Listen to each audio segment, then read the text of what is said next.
Well ladies and gentleman अस्सलाम वालेकुम। मैं हूं आपका नया होस्ट मोहसिन अब्बास हैदर और प्रोग्राम का नाम है आफ्टर कुछ उंज भी रावा औखियां सन कुछ गल विच गमां दा तौक भी सी कुछ शहर दे लोग भी जालिम सन कुछ सानू मरन दा शौक भी सी और शायद यही शौक मुझे आज इस शो में ले आया है क्योंकि आज अगर मैं थोड़ी देर इस शो में मजीद रहा तो एक भूखी शेरनी यहां से नमूदार होगी जो मुझे चीर फाड़ देगी। So ladies and gentleman please welcome the not so गैर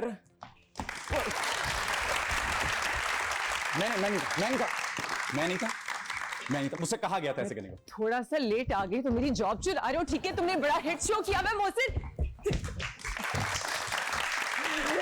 Ladies and gentlemen, ये थे मेरे को स्टार। हमने साथ बहुत काम किया हुआ है लेकिन इनसे बच के रहना चाहिए बिकॉज इन्होंने एक बहुत हिट टॉक शो होस्ट किया काफी साल और अब मेरा ख्याल से ये मेरी जॉब के पीछे है। That being said, he's one of the most talented people in our industry. He's been a host, he's a fantastic singer, he's an amazing dancer and he's one of the most phenomenal actors. Please give it up for Mohsin Abbas Haider. John. Belated happy birthday. Thank you so much. Thank you. Happy How are birthday. you? अस्सलाम वालेकुम। वालेकुम अस्सलाम। अब तमीज से। अब तमीज से। Mohsin, you're looking really nice यार। I love this look. मुझे मेहनत करनी पड़ी क्योंकि मुझे पता था कि आपका सामना होगा आज। सो आपके सामने थोड़ा बहुत आज मैं जहर लग रही हूँ। प्रेजेंटेबल दिखने के लिए मुझे एक्स्ट्रा एफर्ट लगानी पड़ी। लेकिन अब जनरली मुझे गुस्सा एक चीज पे आ रहा है। हमने बहुत सारा काम किया हुआ है। हमने एक फिल्म की जिसकी हम बात नहीं करते। आई थिंक 2016 में फिर हमने एक ड्रामा किया जिसकी हम बहुत बात करते हैं, लश्कारा, जो I think one of our best performances and you were incredible in it. तब से लेके अब तक एक रिंकल नहीं आया भाई पे, एक कोई जाउल नहीं ड्रूप हुआ, यहाँ से कोई कुछ वैसी की वैसी स्किन। आप क्या कोई सैक्रिफाइसेस करते हैं, कोई जादू करते हैं, दांत वैसे के वैसे सीधे और सफेद, क्या मसला है? अच्छा, मुझे इसका संजीदा जवाब दूं? संजीदा जवाब दे। इसका सीरियस जवाब ये है कि मैं कोई एक्स्ट्रा करिकुलर एक्टिविटीज ऐसी करता नहीं हूँ जिसकी वजह से मेरे साथ कुछ ऐसा हो। I don't drink, I don't smoke, I don't do drugs, I do workout, I wake up early, I sleep early. So मुझे लगता है कि वो एक अच्छी रूटीन की वजह से और हेल्दी लाइफस्टाइल की वजह से, because I love myself, to be very honest. Good, you should. Ashfaq Ahmad साहब ने फरमाया था ना कि अगर इंसान के अपने अंदर ही मोहब्बत और प्यार नहीं होगा तो वो किसी को कैसे देगा? तो अपने अंदर पहले इतना प्यार, इतनी मोहब्बत भर लें कि वो छलकने लग जाए और आपके इर्द गिर्द के लोगों पर भी गिरना शुरू हो जाए। माशाल्लाह, that's really good advice यार। I should take that advice. I just don't sleep. मैं 2 घंटे की नींद पे आई हूँ and it shows. यार Mohsin, let's start from the beginning यार। आप पहले होस्टिंग करते थे before even acting, and फिर आप एक्टिंग में कैसे आए? कैसे डिसाइड किया? कीड़ा तो है, वो तो पता है एक्टिंग का। नहीं, मैंने जो स्टार्ट किया था बेसिकली वो होस्टिंग से भी नहीं किया था। मैंने स्टार्ट किया था एज वॉइस ओवर आर्टिस्ट। अच्छा। मैं वॉइस ओवर्स करता था एक एडवर्टाइजिंग कंपनी के लिए, फिर मैं जिंगल्स उनके लिए बनाता था। अच्छा। जो जब आप कॉलेज टाइम पे नहीं होते कि आप साथ पढ़ भी रहे हैं और आपने कुछ साथ में, फिर वहां पर हमारे शहर लायलपुर में एक रेडियो इंट्रोड्यूस हुआ और फिर मैं उसके ऑडिशंस देने गया। कौन सा शहर है? Faisalabad. Faisalabad, what's it called? Lyallpur. That's such a cool उसका पुराना नाम जो है। उसका पुराना नाम, अच्छा, वेरी नाइस। सो वहां पर एक रेडियो स्टेशन लॉन्च हुआ। ओके। तो वहां पर ऑडिशन दिए गए तो वहां सेलेक्ट हो गए। ओके। सो धीरे धीरे सफर का आगाज हुआ। फिर म्यूजिक पढ़ा national academy of performing arts से। यस। फिर साथ साथ थिएटर चल रहा था। म्यूजिक पढ़ा? या You're a great singer। मैं से गाना तो मैं आपसे गवाऊंगी। And you're also such a good dancer। यार इतना talented है, मुझे गुस्सा चढ़ता है माशाल्लाह। But so then you went to Napa। Napa का कैसा एक्सपीरियंस था? बेसिकली हुआ यही था कि मैं GC यूनिवर्सिटी फैसलाबाद की म्यूजिक सोसाइटी का प्रेसिडेंट बन गया। अच्छा। मुझे शर्म ये आती थी कि जो बाकी हमारे दोस्त थे वो मुझसे अच्छा गाते थे, जाहिर है क्योंकि मैं सीखा हुआ नहीं था, ट्रेन नहीं था, वो ट्रेन थे। अच्छा। तो मुझे लगा कि मुझे सीख लेना चाहिए, लेकिन फिर चूंकि इज्जत नफ्स भी बहुत मुझे अजीज थी अपनी, तो मुझे ये था कि मुझे बदतमीजी से कोई ना सिखाए, मुझे तू तड़ाक से कोई ना सिखाए, गाली गलोच से कोई ना सिखाए। तो मुझे था कि पढ़े लिखे माहौल में कहाँ सीखा जा सकता है। तो ये जो उस्ताद सिखाते हैं वो गालियां वालियां देते हैं? देखिए बेसिकली होता क्या है कि जैसे मैं जब पहली बार घर छोड़कर गया था तो मैं क्रिकेट के लिए गया था। तो मेरे कोच ने एक बार मुझे कह दिया था, मैं पिंडी गया था, उन्होंने कह दिया था कुछ ऐसा नाजेबा जुमला मुझे पानी पिलाते हुए। सो मैं वो छोड़कर आ गया था। सो आपको मुझे लगता है अपनी सेल्फ रिस्पेक्ट का सबसे पहले ख्याल रखना चाहिए, क्योंकि जब आप किसी को भी थोड़ी सी भी वो बाउंड्री क्रॉस करने देते हैं ना तो फिर वो उनकी आदत बन जाती है। उनको लगा कि अगर ये अब नहीं बोल रहा तो ये कभी भी नहीं बोलेगा, तो फिर आप उसको उसी तरह ट्रीट करना शुरू कर देते हैं। तो आपने लोगों को बताना कि वो आपको कैसे ट्रीट करें। राइट। सो मैं फिर वहां पे बैठकर मैंने सर्च किया तो वो नापा जो है वो तब नई नई खुली थी, शायद हम उसका 2nd या 3rd बैच थे। मैं था, अली सफीना था, या सो हम लोग क्लास फेलो थे, वो ओमान से आया हुआ था, मैं फैसलाबाद से आया हुआ था, तो हम दोनों परदेसी। और सलामत अली खान साहब फिर हमें एक बार लेकर भी गए अपने घर। हम लोग जा रहे थे दोनों परदेसी बेचारे बाहर कहीं नापा के बाद, तो सलामत साहब की आवाज है, किधर चले हो? तो हमने कहा बस सर कुछ खाएंगे बाहर जाके। तो बंस रोड करीब था, लेकिन फिर वो सर हमें साथ लेकर गए, उन्होंने चिकन खरीदा अपने हाथों से, हमें खिलाया बना के। सो मैं आज भी कहता हूँ कि अगर मैं थोड़ा बहुत भी अच्छा गाता हूँ तो वो यकीनन मेरे उस्ताद मोहतरम का, जो मेरी खामियां हैं वो यकीनन मेरी अपनी कोताहियां हैं। कितना खूबसूरत और पॉलिटिकली करेक्ट बोलते हैं आप। मेरी जो खामियां हैं मेरी अपनी कोताहियां हैं, ये मैं कॉपी करूंगी, कैप्शन है मेरी एक जो मेरी खामियां हैं वो मेरी अपनी कोताहियां हैं। बाकी no, but that's a really awesome journey Mohsin. Audience एक सवाल लेना। हाँ जी, कौन पूछ रहा है पहला सवाल? मैं आपकी सियानी ड्रामे से बहुत बड़ी फैन हूँ, मैंने आपका पूरा ड्रामा देखे, बहुत अच्छा है। क्या आपको सोशल मीडिया पे काफी तनकीद का सामना करना पड़ता है, आप उसको कैसे हैंडल करते हैं? वो देखें, मैं भी कर चुकी हूँ, वो हम सब करते हैं।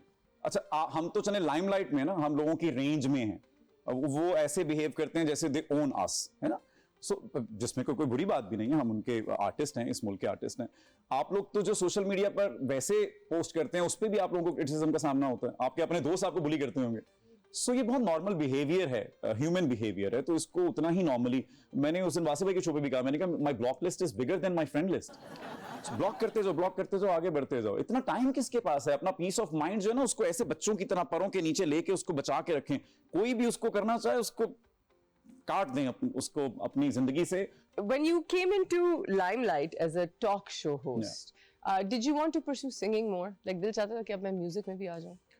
मुझे अभी आज भी ऐसा लगता है कि जो सबसे प्योर आर्ट फॉर्म है वो सुर है, वो सबसे पाकीज़ा है। सुर सबसे पाकीज़ा, वो कायनात में है, वो खला में है, वो आपको अपने इर्द गिर्द सबसे ज्यादा चीज दिखती है ना, वो सुर है। फिर वो चाहे अजान में है, वो किरत में है, वो कारी के गले से निकल रहा है, आप उसको सुर में ही पढ़ते हैं। उसका सही और गलत इस्तेमाल उस पर बहस हो सकती है, लेकिन ये सारी चीजें जो हैं वो एक राग और एक सुर के मातहत हैं और उसके साथ ही चलती हैं। हमारी दिल की धड़कन तक यस एक चीज वो काउंट है, एक पूरा रिदमेटिक। सो मैं यकीनन मिस करता हूं, लेकिन फिर उस कमी को पूरा करने के लिए कभी कभी मैं हर ड्रामे के बाद 1 साल का गैप लेके उसमें मैं म्यूजिक करता हूं, इंटरनेशनल कॉन्सर्ट्स करता हूं, Very nice. कोई एक आध म्यूजिक वीडियो निकालता हूँ। Very nice. Do you want to be on ये जो भी एक जुल्फी साहब है हमारे, वो इतना मजे का काम कर रहे हैं with so many artists. Is this the type of music you would like to do? Is he somebody you like to work with or other similar? क्योंकि अब मैं देख रही हूँ कि बाहर की बहुत बड़ी music companies, I don't want to take names, are also opening up here. यहाँ पे collaborations कर रहे हैं, local studios नहीं होते, क्या कहते हैं उन्हें? Record labels के साथ. Yes. So now it's really opening up. Do you want to go in that route? मैं जुल्फी भाई को, क्योंकि आप बड़े तो हो नहीं रहे, तो अभी टाइम तो है। आपके प्रोग्राम के तवस्सुत से मैं जुल्फी भाई को एक क्रेडिट देना चाहता हूँ। मुझे आज भी याद है जब मैं पहली बार जुल्फी भाई के पास गया था तो मैं उड्डीजा लेकर गया था। अच्छा। 1-2 और गाने भी थे तब, वो एक नेस्कैफे बेसमेंट तब चल रहा था। सो मैं उनके पास गया तो उन्होंने कहा कि ये सॉन्ग जो है ये बड़ा गाना है, इसको हम कोक स्टूडियो के लिए ट्राई करते हैं। लेकिन फिर वो बात आई गई हुई और फिर जाफर और मैं उस पर बहुत हमने सर खपाया कि इसका म्यूजिक बन जाए। और जाफर भी मनमौजी आर्टिस्ट हैं, लॉ वाले आर्टिस्ट हैं, तो नैरा नूर साहिबा के लिए बहुत सी तालियां, हमारी लेजेंडरी आर्टिस्ट हैं। तो नैरा आपा के वो साहबजादे हैं, जो लोग नहीं जानते उनको बता दें।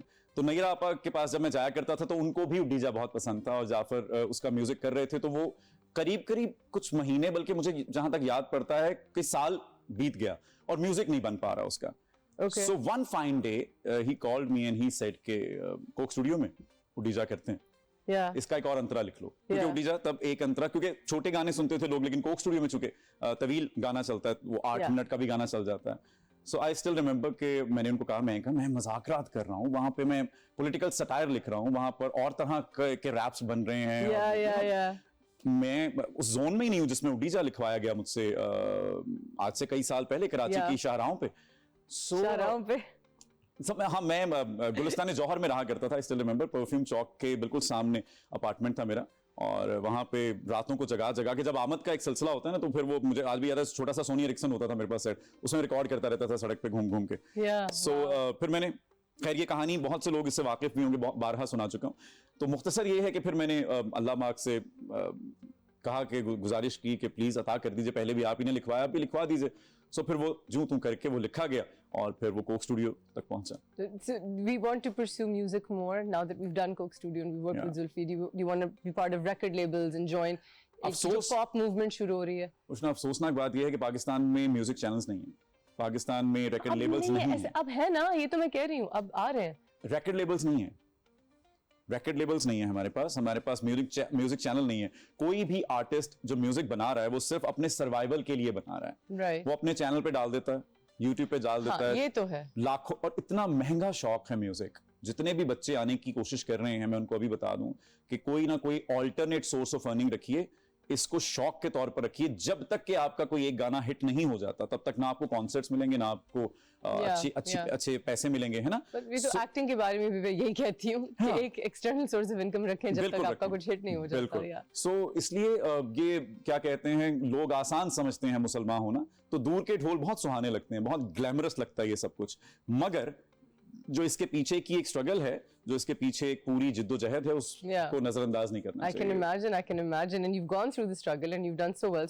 Mohsin, I'm really impressed that you're talking about wellness a lot. You know, you talk about physical health, अपना ख्याल रखना. It looks like आप mental health पे भी आप बहुत focus कर रहे हैं. Oh yes.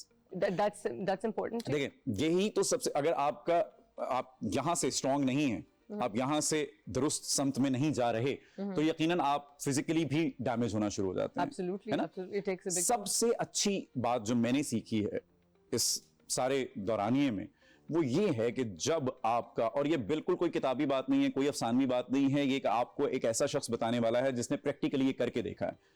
जब आपका तवक्कल मजबूत हो जाता है ना, तो आप एग्जैक्टली वैसे बैठते हैं जैसे मैं इस काउच पे सिट बैक एंड रिलैक्स वाले जोन में। जब आपको पता है ना कि होगा वही जो उसकी चाहत है, तो फिर मैं क्यों ना सपोर्ट कर दूं उसके। तो जब आप सपोर्ट कर देते हैं ना, तो फिर जो कुछ हो रहा होता है आपको वो बॉदर नहीं कर रहा होता। I agree. अदरवाइज वो आपके हवास पे सवार हो जाएगा। जब आपको पता होता है ना कि उसके हाथ में है सब कुछ और वो कर रहा है, तो आप अपनी ही कहानी अपने सामने देख रहे होते हैं और आप एंजॉय कर रहे होते हैं। ओके, अब आप ये करवाना चाहते हैं, let's do this. Interesting, like a third bird's eye perspective.